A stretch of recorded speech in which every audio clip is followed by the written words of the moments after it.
In this lecture, we're going to see how we can use function parameters to get data out of the function.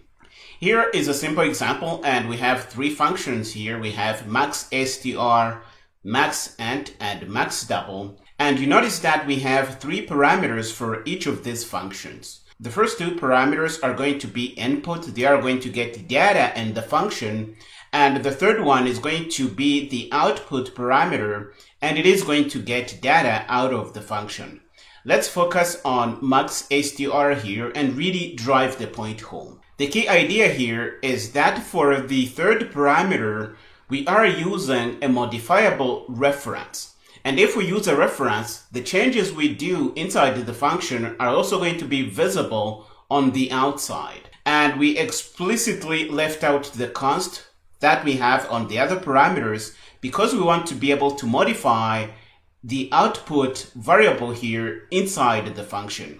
If we marked the third parameter as const, we would get a compiler error if we try to do something like this and assign something to the output parameter here. So the main purpose of this function is to compute the maximum between these two strings. We are going to say if input 1 is greater than input 2, then input 1 is going to be our maximum, and we are going to store that in our output parameter here. If input 1 is not greater than input 2, then input 2 is our maximum. We're going to store that in our output, and whoever has access to input 2 outside the function is going to see the changes that we are making in the body of the function.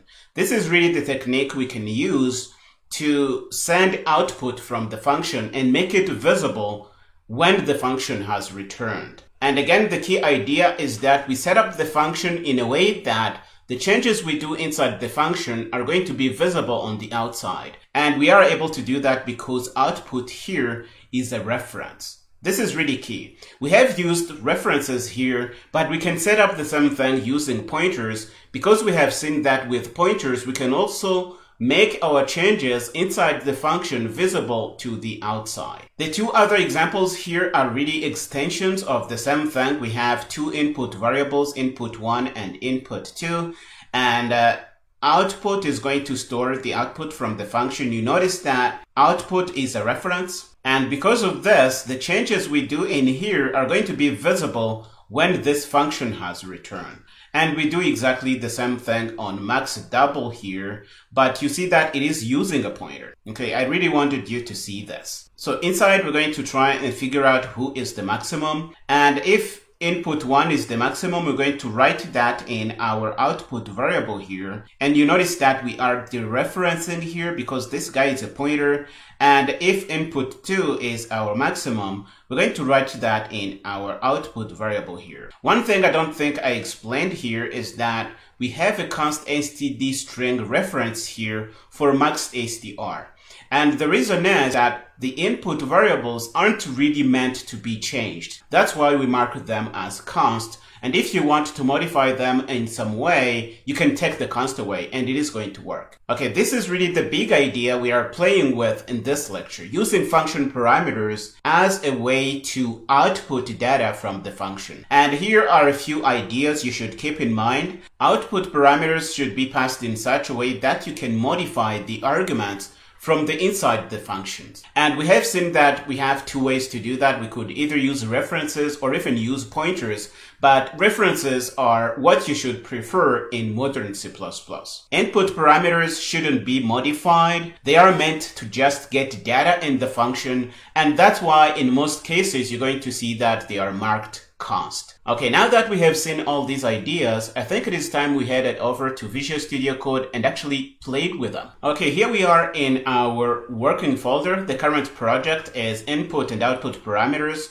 We are going to grab our template files like we always do. We're going to put them in place, and we are going to open this guy in Visual Studio Code. We're going to just drag it and drop on top of Visual Studio Code here, and it is going to open up. We have our main function here. We can close the pane here and clean the file up a little bit.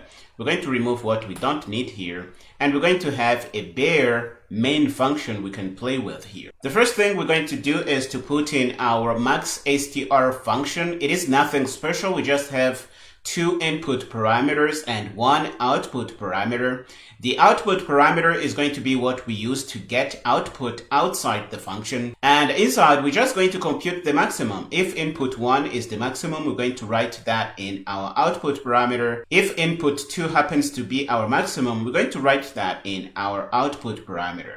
Because our output parameter is a reference, the changes we make inside the function are going to be visible on the outside because we will be working on the original variable through the reference, which is really a true alias here. Okay, now that we have the function set up like this, we can head in the main function and try it out. We're going to set up 3 variables of type std_string. I think we should include the string library here. Let's do that. And we're going to have an out string, which is going to be our output variable. And we have 2 input strings. One is initialized with Alabama, the other is initialized with Bellevue, and we're going to call our maxstr function here. You notice that it's not going to be using the return mechanism. We're going to be grabbing the output from this function using an output parameter, which is going to be our outstr variable here. Okay, once the function is done, we're going to have the maximum stored in our outstr variable here, and we can print it out. Now that we have this set up, we can actually try and build this. We're going to use GCC. Let's do that. The build is good. We can bring up a terminal and clear and run Rooster. Now you see that the maximum is going to be Bellevue. Let's try and change this to Casablanca. Why not? And we're going to see that the maximum now is going to be Casablanca, and our function is going to be smart enough to store the maximum in this output variable here. Let's build again. The build is going to be good. I'm going to clear and run Rooster. Now the maximum is Casablanca. Hopefully you understand that we are able to make the changes in the function persist because our output parameter here is passed by reference. This is a true reference, and any change we do to the output parameter here is going to be visible in whatever variable you passed as an argument for this third argument here. This is what is making this work. Now that this is working, we're going to comment this out and put in another example for you to play with. The next function we're going to play with is going to be maxint, as you see here, and it is very similar to our maxstr, but you notice that our inputs are no longer references. Because we don't really mind copying fundamental types in C++, they are small in memory, so copying them is really cheap. We can pass them by value, and this is not going to be so wasteful in our program. But the first parameter must be passed by reference because we want to use it as an output parameter, and we're going to use it to get output from the function. And the way we're going to do that, we're going to write whatever variable is the maximum in our output parameter, and the changes are going to be visible on the outside. Now we are going to head over in our main function, set up a few variables, and play with us. So we're going to say int out int. This is going to be our output variable, and we're going to say input 1. Let's say in1, and we're going to initialize this with a 45. Why not?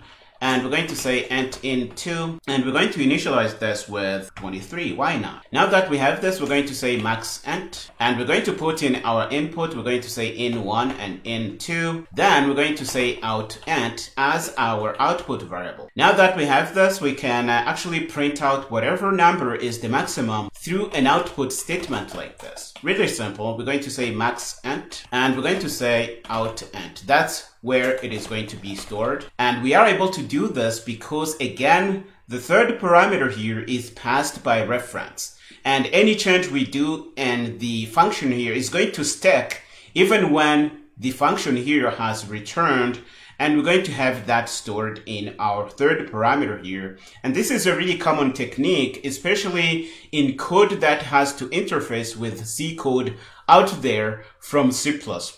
And you really need to be aware of this. Now, if we run this program, we're going to see our maximum printed out, and it is going to be stored in our out variable here.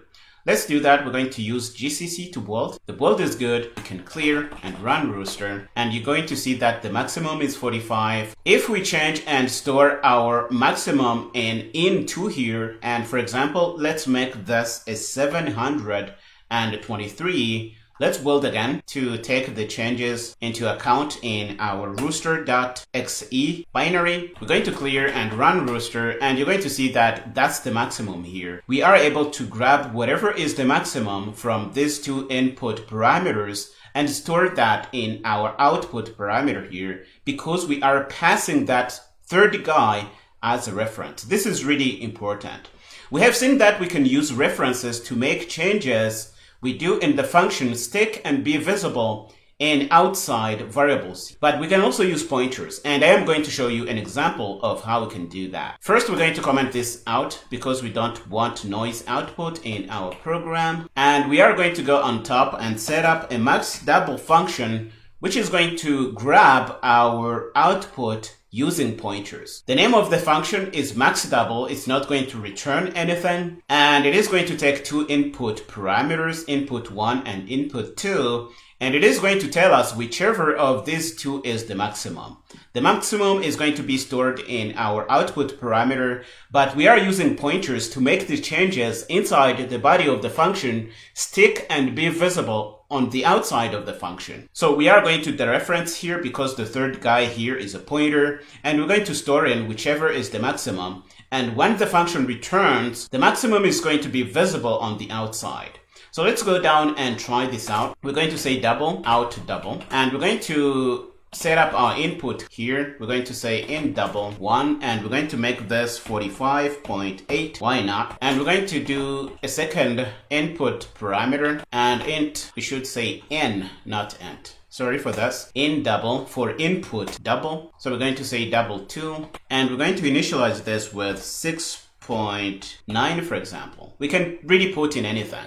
Now that we have this, we can call our max_double function. Let's do that. We're going to say max_double. We're going to say in double 1 and in double 2. Let's do that. And we're going to have out double as our output parameter. And because it's a pointer, we need to pass this guy as an address. So we're going to say address of out double here.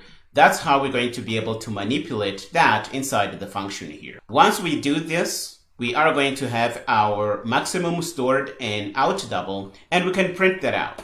So we're going to say stdc out max double, and we're going to say out double std endial. And if we build, why do we have a squiggly line here? We don't have a semicolon at the end of our function called here. So we're going to build with GCC as always. You're going to see that the build is good. We can clear and run rooster. Max is 45.8. If we change and store our maximum and in double 2 here, we can change this guy to 76.9. We're going to build and see that we are actually grabbing the maximum regardless of the variable in which it is stored. If we run rooster, we're going to have our maximum, and this is working exactly as we want. This is really all we set out to do in this lecture, showing you how you can use references to use parameters as output channels for data to get outside of the function and be used in variables that are outside the function here.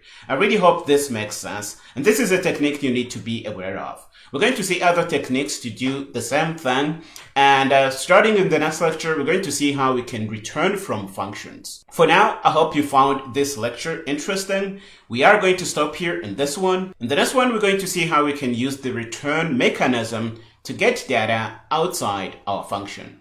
Go ahead and finish up here and meet me there.